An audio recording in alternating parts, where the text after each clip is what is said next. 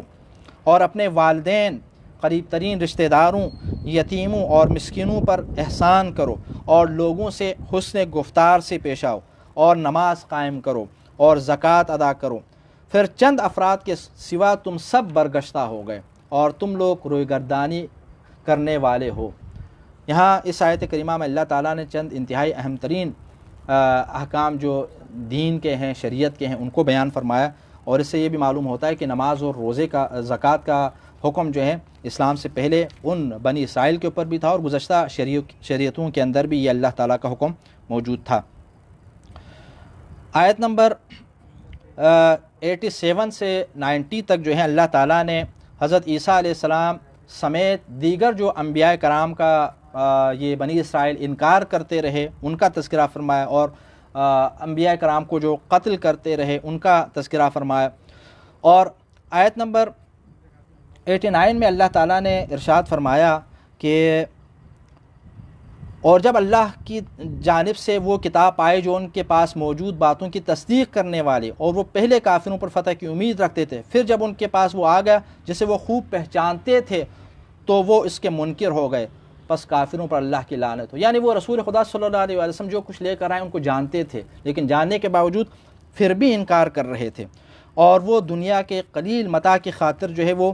دین کا سودا کر رہے تھے، اس کا اللہ تعالیٰ نے تذکرہ فرمایا ہے۔ اور اسی طرح بنی اسرائیل کے دیگر جو بہانے ہیں جو انہوں نے پیش کیے اللہ تعالیٰ حضرت موسیٰ کے سامنے، انبیاء کرام کے سامنے، اس کا اللہ تعالیٰ نے آیت نمبر 91 سے آگے اسی پارے کے آخر تک اور اس کے بعد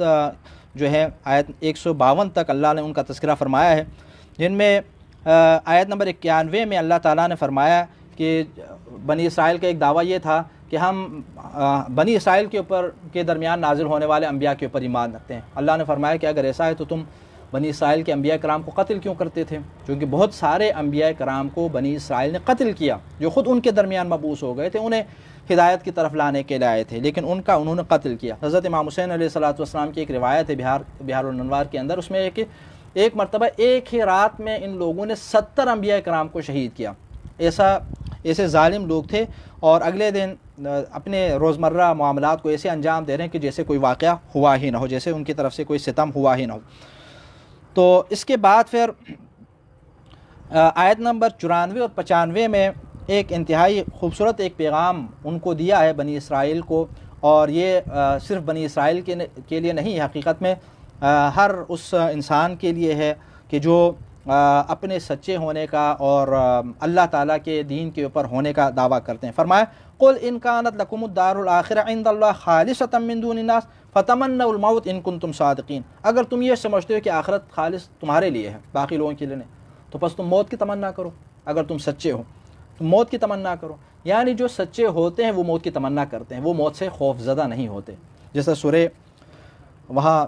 سورہ جمعہ کے اندر بھی اللہ تعالیٰ نے فرمایا۔ اور اسی طرح لیکن فرمایا وَلَن يَتَمَنَّوْهُ أَبَدًا بِمَا قَدَّمَتْ أَيْدِيهِمْ، جو کچھ وہ پہلے انجام دے چکے ہیں، جو گناہ وغیرہ، اس کی بنیاد پر وہ ہرگز اس طرح کی تمنا نہیں کریں گے۔ اور آیت نمبر 106 میں اللہ نے فرمایا کہ مَا نَنسَخْ مِنْ آیَةٍ أَوْ نُنْسِهَا نَأْتِ بِخَيْرٍ مِنْهَا أَوْ مِثْلِهَا، جب ہم کسی چیز کو، حکم کو منسوخ کرتے ہیں تو یا اس سے بہتر لاتے ہیں یا اس جیسا کوئی حکم جو ہے وہ لاتے ہیں۔ شرائع کے اندر، شریعت کے اندر جو ہے نسخ کا سلسلہ رہا ہے، گزشتہ شریعتوں کے کچھ احکام منسوخ ہو گئے، بعد میں اللہ تعالیٰ نے آنے والے انبیاء کرام کے ذریعے، رسولوں کے ذریعے نئے احکام ان زمانے کے حالات اور تقاضوں کے مطابق ان کے سامنے بیان فرمائے۔ یہ آیت اس کی طرف جو ہے ایک اشارہ بھی ہے۔ اور آیت نمبر 110 میں نماز قائم کرنے کا اور زکوٰۃ کا حکم ہے۔ آیت نمبر 111 میں دوبارہ یہودیوں کا اور اسی طرح نصارہ کا، عیسائیوں کا ایک دوبارہ غیر حقیقی جو ایک دعویٰ ہے اس کا تذکرہ فرمایا کہ وہ کہتے ہیں وَقَالُوا لَن يَدْخُلَ الْجَنَّةَ إِلَّا مَنْ كَانَ هُودًا أَوْ نَصَارَىٰ تِلْكَ أَمَانِيُّهُمْ قُلْ هَاتُوا بُرْهَانَكُمْ إِن كُنتُمْ صَادِقِينَ۔ یہ جو یہودی اور نصارہ ہیں وہ یہ کہتے ہیں کہ جنت میں یا یہودی جائیں گے یا نصارہ جائیں گے۔ اللہ تعالیٰ نے فرمایا یہ تمہاری خام خیالی ہے، تمہاری صرف آرزو ہے، اگر تم سچے ہو تو برہان پیش کرو، دلیل پیش کرو کہ جنت کے حقدار تم ہو۔ حقیقت یہ ہے کہ خود نصارہ اور یہودی جو ہیں وہ آپس میں ایک دوسرے کو بھی تسلیم نہیں کرتے تھے، لیکن اسلام کے مقابلے میں، مسلمانوں کے مقابلے میں وہ دوبارہ ایک ہو جاتے تھے۔ اور آیت نمبر 113 میں اللہ نے فرمایا جیسے کہ وقالت الیہود لیست النصارى علی شیء وقالت النصارى لیست الیہود علی شیء وہم یتلون الکتاب، اور یہود یہ کہتے ہیں کہ نصارہ کا مذہب کسی بنیاد پر استوار نہیں ہے، اور نصارہ کہتے ہیں کہ یہود کا مذہب کسی بنیاد پر استوار نہیں، یعنی حالانکہ دونوں کتاب کی تلاوت کرنے والے ہیں، دونوں ایک دوسرے کی تکذیب کرتے ہیں، وہ کہتے ہیں کہ ان کا مذہب جھوٹا ہے، یہ کہتے ہیں کہ ان کا مذہب جھوٹا ہے۔ ایک روایت یہاں پر ہے کہ حضرت امیر المومنین علیہ السلام سے جب ایک مرتبہ اس آیت کریمہ کے حوالے سے پوچھا گیا کہ یہودی کہتے ہیں کہ وہ لوگ صحیح نہیں، ان کا مذہب صحیح نہیں، یہ کہتے ہیں کہ ان کا صحیح نہیں، تو آپ سے پوچھا گیا تو آپ نے فرمایا کہ دونوں صحیح کہتے ہیں اس معاملے میں، کہ جو صحیح مذہب ہے وہ کیا ہے، دین اسلام ہے۔ جب اسلام آ چکا تو پھر اس کے بعد گزشتہ شریعتوں کے اوپر عمل کرنے کا کوئی معقول جو ہے وجہ نہیں ہے۔ پھر آگے اللہ تعالیٰ نے وَلِلَّهِ الْمَشْرِقُ وَالْمَغْرِبُ فَأَيْنَمَا تُوَلُّوا فَثَمَّ وَجْهُ اللَّهِ، آیت نمبر 115 میں فرمایا کہ مشرق اور مغرب جو ہیں وہ اللہ تعالیٰ کے لیے، جس طرف تم رخ کر کے نماز پڑھنا چاہو، عبادت کرنا چاہو، کر سکتے ہو۔ اس آیت کریمہ کی تفسیر میں امام حضرت موسیٰ کاظم علیہ السلام سے مروی ہے کہ اس سے مراد نماز مستحب ہے، کہ نماز مستحب آپ جس طرف بھی رخ کر کے پڑھنا چاہیں پڑھ سکتے ہیں۔ آیت نمبر 117 میں وَإِذَا قَضَىٰ أَمْرًا فَإِنَّمَا يَقُولُ لَهُ كُن فَيَكُونُ، اللہ تعالیٰ جب کسی چیز کا فیصلہ فرما دیتا ہے تو کہہ دیتا ہے کہ کن، اور وہ ہو جاتا ہے۔ یہاں پر اس کن سے مراد یہ ارادہ الہی ہے، ورنہ اللہ تعالیٰ کو اس لفظ کن کے ادا کرنے کی بھی ضرورت نہیں ہے۔ اور آیت نمبر 120 میں ہے کہ وَلَن تَرْضَىٰ عَنْكَ الْيَهُودُ وَلَا النَّصَارَىٰ حَتَّىٰ تَتَّبِعَ مِلَّتَهُمْ، یہود اور نصارہ اے حبیب آپ سے اس وقت تک راضی نہیں ہوں گے جب تک آپ ان کے مذہب کی پیروی نہیں کریں گے، یعنی وہ یہی چاہتے ہیں کہ آپ دین اسلام کی تبلیغ چھوڑ دیں، دین اسلام کو چھوڑ دیں اور ان کے پیروکار بن جائیں، وہ اس وقت تک آپ سے راضی ہونے والے نہیں، یہ ہر دور کے لیے ہے۔ آیت نمبر 124 کے جس میں ایک انتہائی اہم حکم اللہ نے بیان فرمایا وَإِذِ ابْتَلَىٰ إِبْرَاهِيمَ رَبُّهُ بِكَلِمَاتٍ فَأَتَمَّهُنَّ قَالَ إِنِّي جَاعِلُكَ لِلنَّاسِ إِمَامًا قَالَ وَمِن ذُرِّيَّتِي قَالَ لَا يَنَالُ عَهْدِي الظَّالِمِينَ، اور وہ وقت یاد رکھو جب حضرت ابراہیم کو ان کے رب نے چند کلمات سے آزمایا، آزمائش حضرت ابراہیم، اور انہوں نے انہیں پورا کر دکھایا، تو ارشاد ہوا میں تمہیں لوگوں کا امام بنانے والا ہوں۔ حضرت ابراہیم علیہ السلام کو مقام امامت کے اوپر فائز فرمانے کا اللہ نے اعلان فرمایا، تو انہوں نے فرمایا حضرت ابراہیم نے وَمِن ذُرِّيَّتِي، کہ اور میری اولاد میں سے بھی، یعنی اللہ میری اولاد میں سے بھی ان کو قرار دے۔ قال، تو اللہ نے فرمایا لا ينال عہد الظالمین، میرا یہ عہد ظالموں کو نہیں پہنچ سکتا۔ یہاں پر امامت کے حوالے سے حضرت ابراہیم علیہ السلام کی جو دعا تھی کہ میری اولاد میں، میری ذریت میں ان کو قرار دے، تو اللہ تعالیٰ نے ایک شرط کے ساتھ وہ دعا قبول فرمائے، اور وہ یہ کہ آپ کی ذریت میں سے امامت کے حقدار وہی ٹھہریں گے کہ جو ظالم نہیں ہوں گے،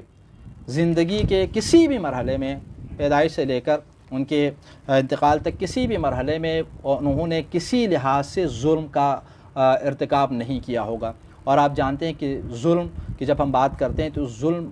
کا جو عمومی معنی ہے اس میں ہر طرح کا ظلم ہے، گناہ بھی ہے، شرک ہے، بت پرستی ہے، اور دین اسلام سے روئے گردان رہنا بھی ہے، وہ چاہے زندگی کے ابتدائی سالوں کے اندر بھی کیوں نہ ہو۔ تو یہاں اس سے ایک تو یہ بھی معلوم ہوتا ہے کہ حضرت ابراہیم علیہ السلام کی ذریت میں امامت ہے، اور اس امامت کے منصب پر فائز جو ہستیاں ہیں وہ مقام عصمت کے اوپر فائز بھی ہیں۔ اور اسی طرح اس کے بعد آیت نمبر 125 سے آگے خانہ کعبہ کی تعمیر جو حضرت ابراہیم علیہ السلام اور حضرت اسماعیل علیہ السلام فرما رہے ہیں اس کا تذکرہ، کہ وہ دونوں مل کر خانہ کعبہ تعمیر فرما رہے تھے، اور خانہ کعبہ کی دیواریں مکمل کرنے کے بعد وہ اللہ تعالیٰ کے حضور دعا بھی مانگتے ہیں، اور دعا مانگتے ہیں کہ پروردگار یہ عمل ہم سے قبول فرما، اور اے ہمارے رب ہم دونوں کو اپنا مطیع اور فرمان بردار بندہ قرار دے، اور ہماری ذریت سے ایک فرمان بردار امت پیدا کر، اور ہمیں ہماری عبادت کی حقیقت سے آگاہ فرما، اور ہماری توبہ قبول فرما، یقیناً تو توبہ قبول کرنے والا، رحم کرنے والا ہے۔ آیت نمبر 128 جو حضرت ابراہیم اور حضرت اسماعیل کی دعا ہے۔ اور اس کے بعد حضور اکرم یہ بھی فرمائے کہ ہمارے رب ان میں ایک رسول انہی میں سے مبعوث فرما جو انہیں تیری آیات سنائے، انہیں کتاب و حکمت کی تعلیم دے اور انہیں ہر قسم کے رذائل سے پاک کرے، بے شک تو بڑا غالب آنے والا حکیم ہے۔ اور اللہ تعالیٰ نے وہ دعا قبول فرمائی، امت بھی پیدا فرمائے جو اس خانہ کعبہ کا کل قیامت تک طواف کرتے رہیں گے۔ اور اسی طرح حضرت رسول اکرم صلی اللہ علیہ وسلم کو کتاب و حکمت کی تعلیم دینے کے لیے اللہ رب العزت نے مبعوث بھی فرمایا، اور یہ بھی فرمایا اللہ تعالیٰ نے کہ ملت ابراہیم سے کون ہے سوائے حماقت والے افراد کے کہ جو اس سے منہ موڑ لیں۔ اور آخری آیت آپ کے سامنے، کافی وقت آ چکا ہے، آیت نمبر 138 جس میں ہے کہ صبغۃ اللہ ومن احسن من اللہ صبغہ، کہ خدائی رنگ اختیار کرو، اللہ کے رنگ سے اچھا اور کس کا رنگ ہو سکتا ہے، اور ہم صرف اسی کے عبادت گزار ہیں۔ ہر چیز کا ایک رنگ ہوتا ہے، تو اللہ تعالیٰ انسانوں سے، مسلمانوں سے، صاحبان ایمان سے یہ چاہتا ہے کہ وہ خدائی رنگ میں رنگ جائیں، دین کے رنگ میں رنگ جائیں، یعنی اپنے آپ کو مکمل طور پر دین کے اندر داخل کر دیں، جس طرح ایک اور مقام پر بھی ہے کہ ادخلوا فی السلم کافہ۔ تو بہرحال مکمل آیات کریمہ کا خلاصہ پیش کرنا یقیناً مختصر سے وقت میں ممکن نہیں ہے، لیکن چند ایک چیدہ آیات کا ترجمہ اور ان کے مفاہیم جو ہیں آپ کے سامنے پیش کرنے کی کوشش کی ہے۔ بہرحال دعا ہے کہ پروردگار بحق محمد و آل محمد ہمیں قرآن کریم کی تلاوت کرنے اور قرآن کریم کو سمجھنے اور اس کے اوپر عمل کرنے کی توفیق عنایت فرما۔ السلام علیکم ورحمۃ اللہ۔